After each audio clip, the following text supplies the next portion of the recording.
for XDC? Is this a unique solution that we should expect to see, carried out across the entire $30 trillion of trade, or is this something that you potentially have others doing similar things?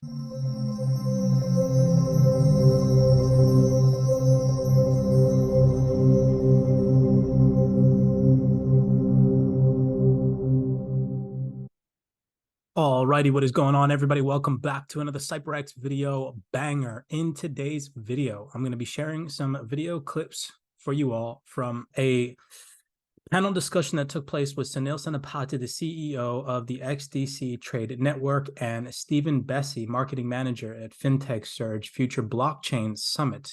This is a very recent updated panel discussion, so pay attention to details. Some very important and major things were said by Sunil Senapati, specifically focusing in towards the end of this video breakdown, where he goes on to mention that XDC sees themselves being on major scalable terms, the likes of Amazon. So pay attention to detail. It's a massive statement from Sunil Senapati.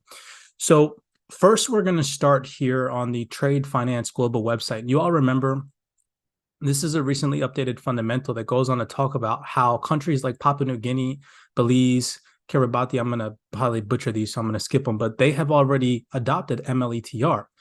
India, within the framework of the G20, has expressed preliminary interest in MLETR adoption, though it remains in the early stages. So it talks about how early we are in this digital trade document adoption, right? MLETR compliance and things of that nature.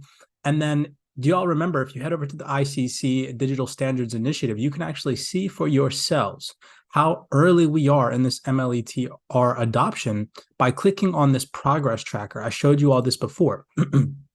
And it takes you to this PDF right here. And it goes on to talk about all of the MLETR compatible jurisdictions. And you can see here how there's only 8 fully compatible jurisdictions, United Kingdom just most recently being the most recent addition to this MLETR compatible jurisdiction list. But if you just scroll, you can see how many jurisdictions are not fully adopted this MLETR compliance standard yet. So take a second and listen to what Sunil Senapati has said. I'm going to give you guys my input on some of the things that he says. Smash that thumbs up button and subscribe, especially if you're an XDC holder. Stick around to the end of this video breakdown. It's going to be a little bit of a lengthy one, but there are some massive things that he goes on to say in this panel discussion. And move to electronic documents. And in fairness, electronic documents have been around for a very long time. In many other industries, it has been used. It is also used in trade, but it's just that acceptance of legal acceptance in every jurisdiction is required before you start actually making these companies, those who are involved in trade, to start sending and receiving electronic documents. So again, he goes on to confirm that every jurisdiction across the board, in order for this to work, needs to fully adopt the MLETR compliance standard. Once every jurisdiction becomes compliant with the model law on electronic transferable records on a global scale, it will most likely pave the way for unlocking the full potential of blockchain networks like XDC, the XDC network, and providing innovative solutions for electronic trade. We know that MLETR compliance ensures that legal frameworks are harmonized across different regions, which eliminate barriers and uncertainties related to the recognition of enforceability of electronic transferable records. Now, this is the type of consistency that we need to see across all jurisdictions in order for us to see mass adoption take place. And you all can physically see how early we are in these stages. So again, have a long-term perspective. Towards the end of this video breakdown, we're going to hear multiple panelists.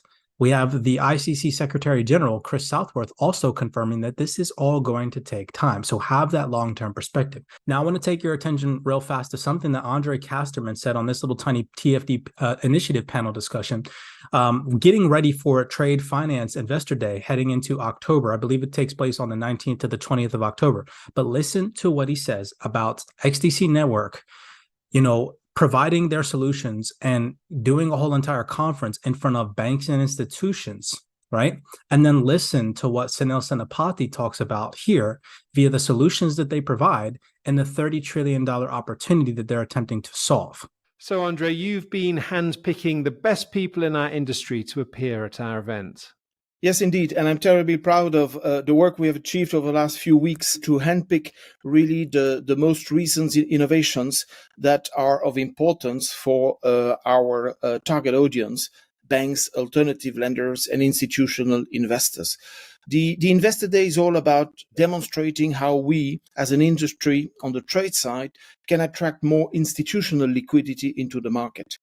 And during the Investor Day, indeed, we're going to have the XDC network team also presenting how much they are focusing on trade finance and the tokenization of trade finance to grow the community of investors and to enable investment products to become much more accessible to new investors, including, in the end, retail investors. So we are doing two things in our solution. So XDC Trade Network brings end-to-end digitization of trade documents. So any document used in a trade can be digitized using our product.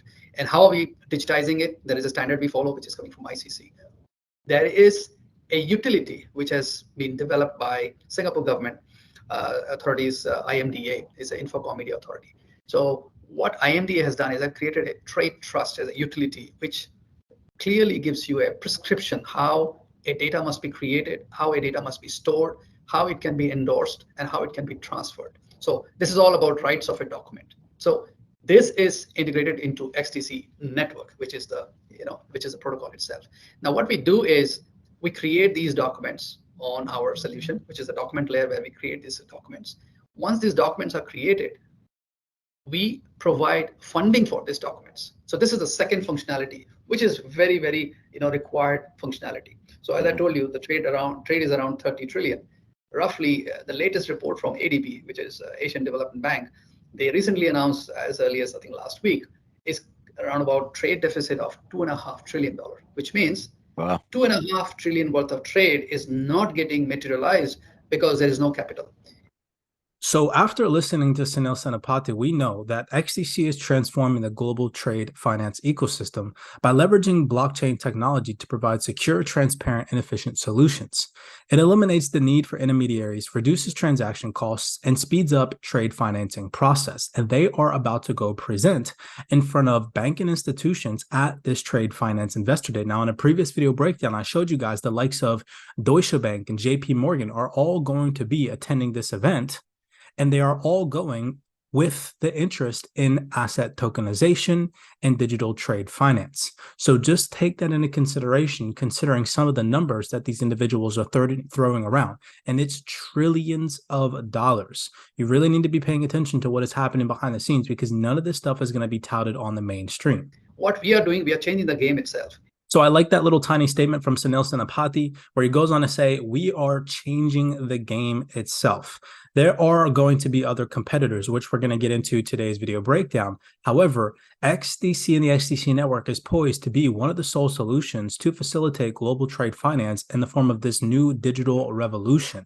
They are providing massive opportunities for the digital asset landscape moving forward in the trade finance ecosystem. I highly advise, if you guys have not done research on XDC, XinFin, and the XDC network, to take it upon yourself to dive into some research. It's not financial advice, just do research on XDC. I cannot stress enough. Take a second and listen to this little bit of a rant from Sunil Senapati, and then listen to how he goes on to be asked the question, are there going to be other competitors? And then he goes on to mention how competition is healthy. And then he compares the XDC network and what they're attempting to do to the likes of Amazon. If a party is coming and seeking for finance, we see this request is backed by what documents? If the documents we have, which clearly proves there is a ship, there's a cargo, and the cargo is loaded into the ship and it is going to a buyer who is also done KYC. So it's a very clear indication that there is an actual shipment happening. And all of this data is created on our solution and verified and can be transferred to the one who is actually providing liquidity. So you see where we are going for this. We are basically bringing a very clear visibility to the entire trade. And this visibility is offered to you through a very reliable source, and in such a manner that these documents also can be transferred from one party to another party. And that way, absolute visibility to the trade happens on our solution. I mean, like it's a very involved process to make all of this happen. Is there a lot of competitors for XDC? Is this a unique solution that we should expect to see, carried out across the entire $30 trillion of trade, or is this something that you potentially have others doing similar things? No, actually, it's a great question. And actually, we touched upon this in the beginning, why we were using paper all the time. So one reason was, yes, the countries were not coming together and accepting to use electronic documents. So now what is happening is there's a movement happening. So electronic records are getting accepted. So what basically, so there's a new term which you will hear a lot, which is MLETR, which is a model of electronic transferable record. So what it basically means is if you have a piece of paper, which is a certificate, or a piece of electronic paper, if you go to court, both will have the same standing. That is just for a layman to understand. So there are 7 countries, those who have accepted electronic transferable record. They have enacted that in their jurisdiction, which means paper or electronic has the same legal footing. Now, 7 countries, Bahrain is the first one, and then there are many other countries. Singapore is one of them. And Abu Dhabi is also one of them. So these countries will actually be able to receive electronic documents and clear the cargo. Now, the big elephant is now UK is joining as well, and they are going to be signing. English law is changing on the 20th of September. So once that happens, and English law is used, 60% of global trade finance is done based on English law. Now, what basically is going to be a game changer is every country which is doing trade will look at this development and think, hey, why should we not look at changing our law, right? Why can't we start accepting electronic documents as well? So 20th September is a big day in our calendar. Once this gets signed up, then we are looking at multiple corridors. So Singapore is already signed up. Now, once UK signs this up, then these 2 countries can trade. And there's no need for sending and receiving any paper documents. Everything 100% can be digital. So you see there will be more and more corridors, and France is watching very closely. They are likely to sign this up in October. Germany is going to follow. There's a lot happening in the US as well. Australia has already done some pilots. So there are many countries, those who are actually watching this development. Now, when slowly this is happening, our solution is very timely. You asked me about the competition.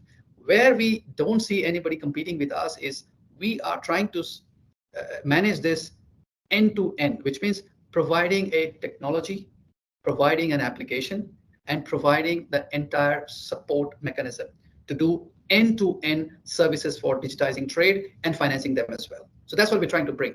And by no way we can do everything ourselves. So existing companies, those who are in bits and pieces doing some of the functions, can actually tap in and work with us. So we are kind of trying to become like an Amazon, trying to do the entire end-to-end in providing the trade services.